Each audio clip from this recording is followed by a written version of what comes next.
We've got 2, maybe 3 possible targets out there. All right, good. That's what I like to hear. Tell me what we're looking at. Got word that the northmost cell is already throwing some pretty sizable hail. We might be a little late on that one.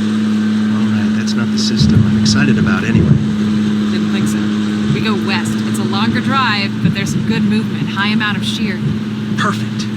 From what I've been hearing, Brooks' team has been saying they already got 6 confirmed touchdowns and 2 good reads on supercells that didn't spawn funnels. She's a number inflator if there ever was one. 6 people confirming 1 storm cloud is not 6 confirmations. We really could use a nice data set on a non-tornadic supercell. Maybe she'll share what she's got. Now that's an idea. Why didn't I think of that? Brooke, it'd be really cool if you'd share your data. I mean, really, it's just the polite thing to do. All right, stay sharp. This system is starting to look really good. Should I drive into one of the pull-offs for tracking the storm? Since I don't feel like wrestling with the prehistoric Doppler unit, you're going to do it for me. Since Canute could care less about providing working equipment, we're stuck with this garbage. You're going to have to take care warming it up since it's about twice your age. You're going to have to flip 3 switches, 1 in each group, to get it started. All the lights need to be set to blue before it starts working properly.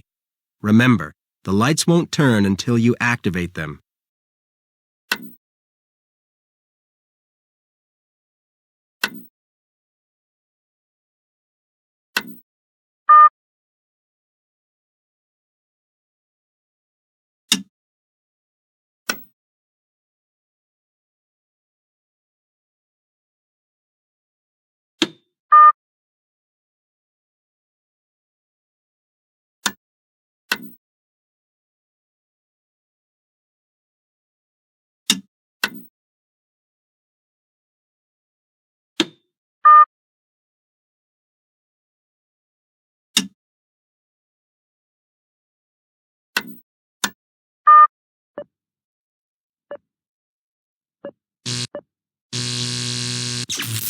There it goes again! Shoot! We've got to get this back up and running quickly. If those cables get mixed up, it will be days before I can get them resorted. Make sure you keep those cables in order. Don't forget, the top cable goes in the first plug and the bottom goes in the last plug.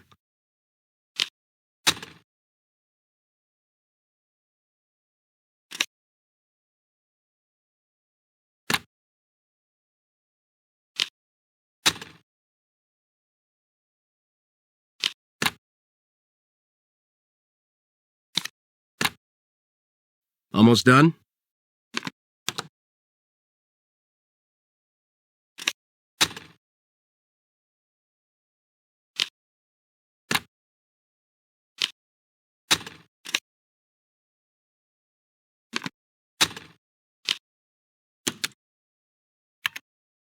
Almost done?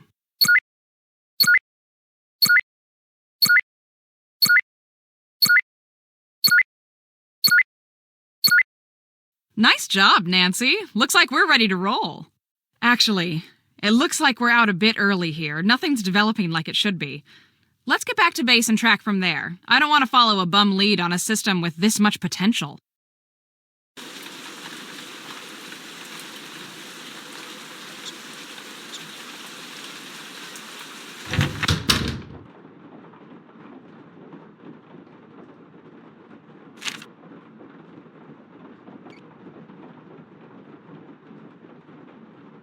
Nancy, have you seen Scott?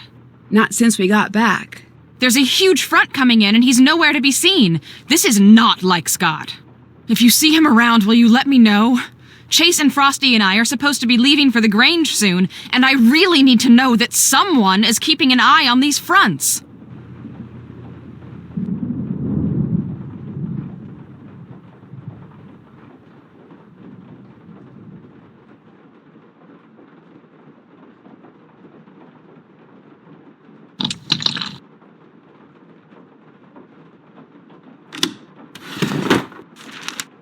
Brooks been paying Scott off?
These symbols match Scott's.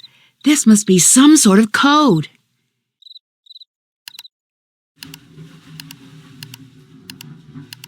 So does this one.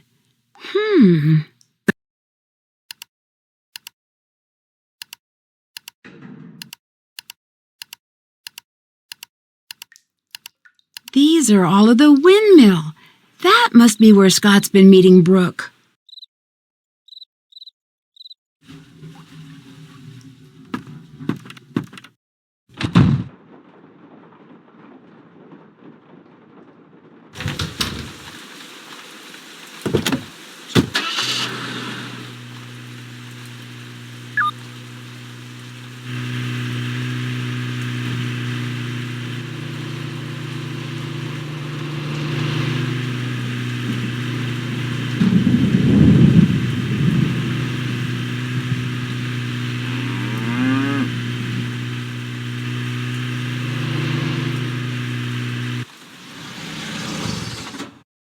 Nancy, what are you doing here?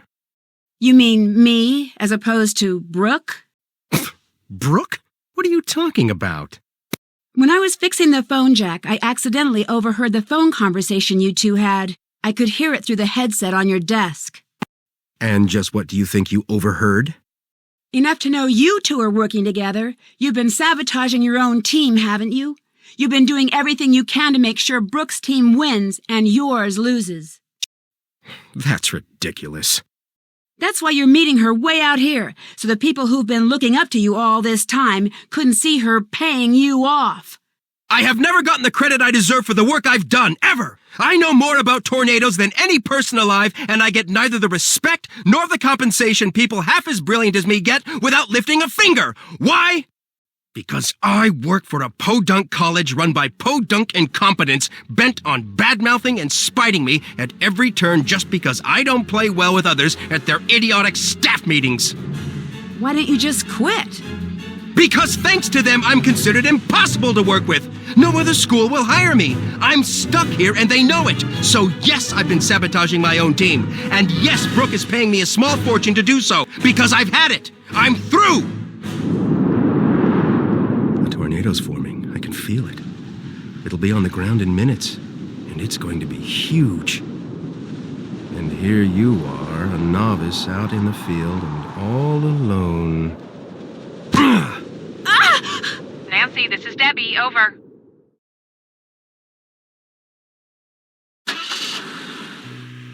I'm here. I think Scott knocked me out. He did what? When I confronted him about selling the team out to Brooke, he went berserk.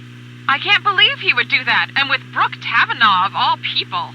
Well, we'll deal with that later. Right now, I need you down here at the Grange ASAP. We need to evacuate the theater, and you've got my Grange keys with you in Frosty's car. I'm on my way. Over and out.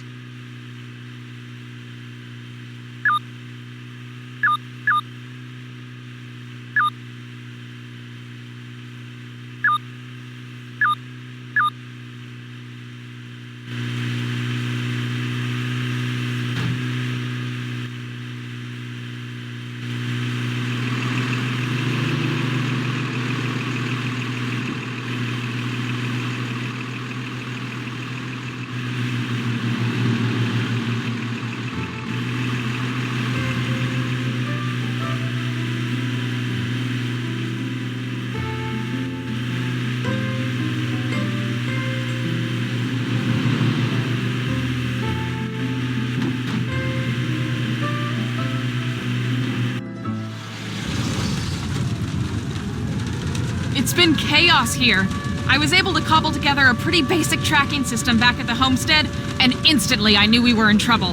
The storm was showing a high potential of moving into town, but without the proper readings, we couldn't issue an alert. I knew we'd have to evacuate the Grange in person.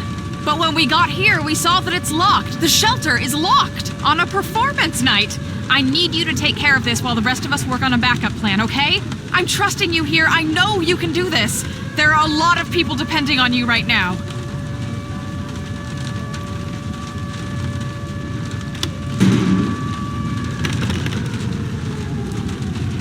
What is this now? Who would double lock a storm shelter? Nancy, quick, which key opens the shelter? Yes, you did it! Nice job, Nancy!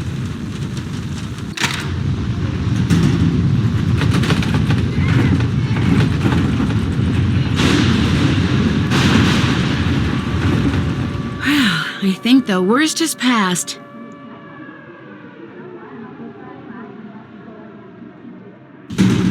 Nancy, where are you going? Get in the shelter! I can't just let Scott get away. Okay, Nancy, first thing, switch on your GPS. That little dot you see, follow that and it will lead you right to Scott. We put a tracker on his truck. It's a safety thing. But Nancy, be careful out there. Keep this radio on and I'll do my best to keep you safe. Nancy, I'm really sorry about everything that happened back there. Scott, he wasn't always like this. I was worried about him earlier. His heart clearly wasn't in it anymore. He was putting us in danger. I just wanted to do what's best. That's not what it sounded like when I overheard you talking to Frosty. You two wanted to get rid of Scott, and from where I was standing, you sure didn't sound very concerned about safety. Nancy, I know it probably sounded bad, but there's a lot you don't know. Pete, the intern you took over for, his injury wasn't just an accident. He got hurt because Scott sent him out where he never should have been. After that, I knew I had to take over. That's still no... Looking back, I do things differently. But I did what I did for the right reasons. I wanted to push Scott until the world saw how reckless he was being. It was a mistake. I screwed up and I accept responsibility.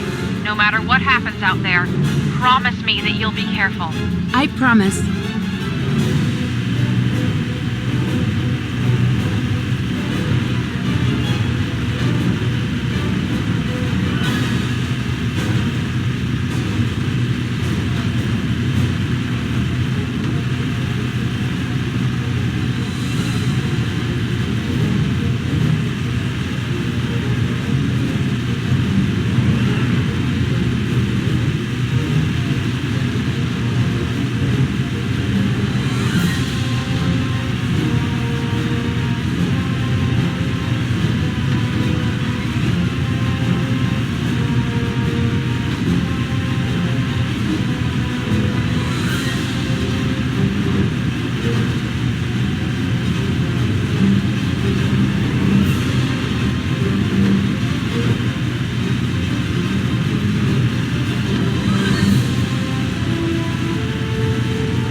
Find us some shelter. Wonder if there's a way to get into the spring house.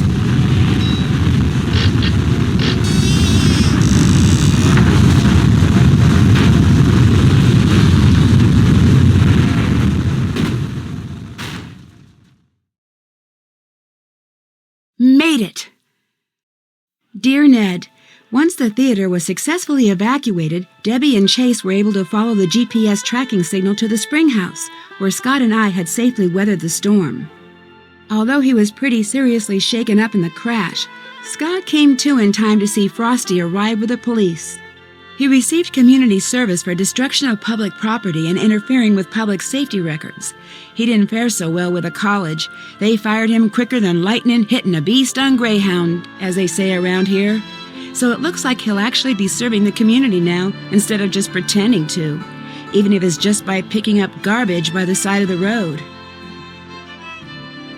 Word spread quickly about Scott's misdeeds, and soon Brooke Tavenaugh, the rival Chase team leader, found herself out of a job as well. With the storm season almost over, it looked like both teams were out of the competition. Debbie, always the organizer, decided to combine the remaining members on both teams for the remainder of the season. Without Scott's ever-present storm cloud hanging over the team and his constant sabotaging, the team really began to hit its stride with Debbie in charge. 2 days after I told Krollmeister I had found the source of the sabotage and the change in team leaders, Debbie's chase team was greeted by a surprise delivery, the next generation of Krollmeister's storm tracking and detection equipment. With Scott out of the picture, Frosty renegotiated his contract. Now that he's able to pursue his own projects on the side, he's just about doubled his output.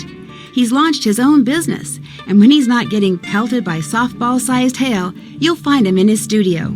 Chase has given up on his dreams of finding oil. Even if he hadn't, he wouldn't have the time to look.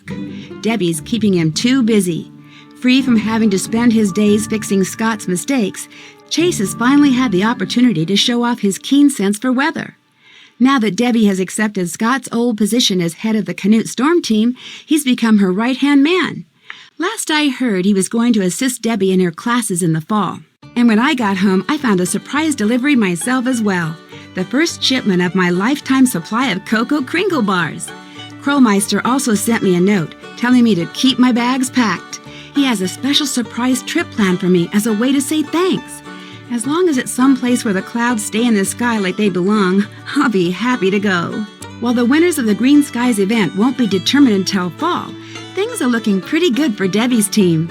With the new equipment, they've logged the most storm data. And although Debbie won't be showing anyone until she's 100% sure, the team may have made a verified touchdown prediction. Yesterday, a postcard from Pa arrived. After the town repaired the storm damage to the Grange, they restaged the town play. They even added a new part about the storm, including a scene where a certain someone unlocks the storm shelter. As long as it wasn't played by Pa in a wig, I'm happy. Pa says that he remembered most of his lines this time, at least the important ones. As for me, well, I've had just about enough stormy weather for one season. Love, Nancy.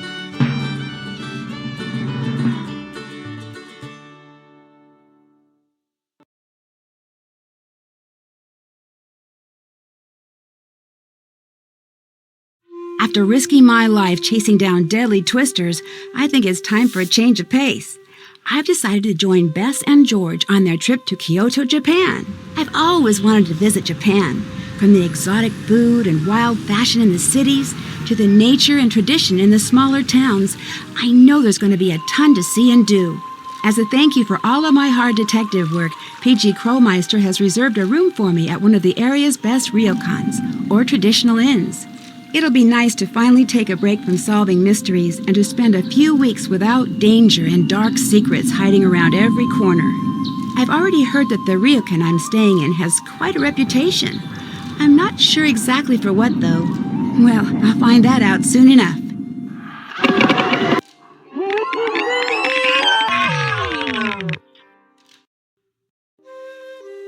Join me in my next adventure, Shadow at the Water's Edge.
action.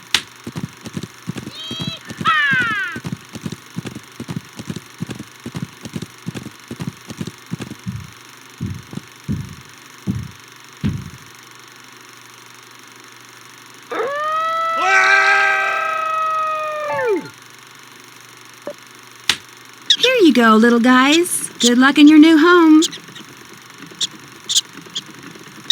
How many of you are there? Okay, this is getting ridiculous. This is Elsie's first time as a driver on the Oklahoma circuit, but already she's showing herself to be a talented driver and fierce competitor on the track. It's rare to see a young cow driver with this much confidence, especially on such a difficult terrain. Excellent handling around the turns. Uh-oh, this could be trouble. And she handles it like a pro. Excellent performance today. Only one question remains. How did she get a car in the first place?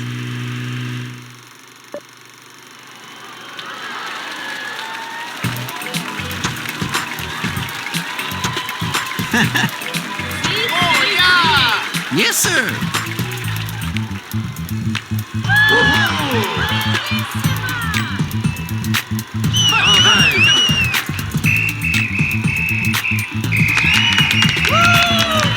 Yes, sir.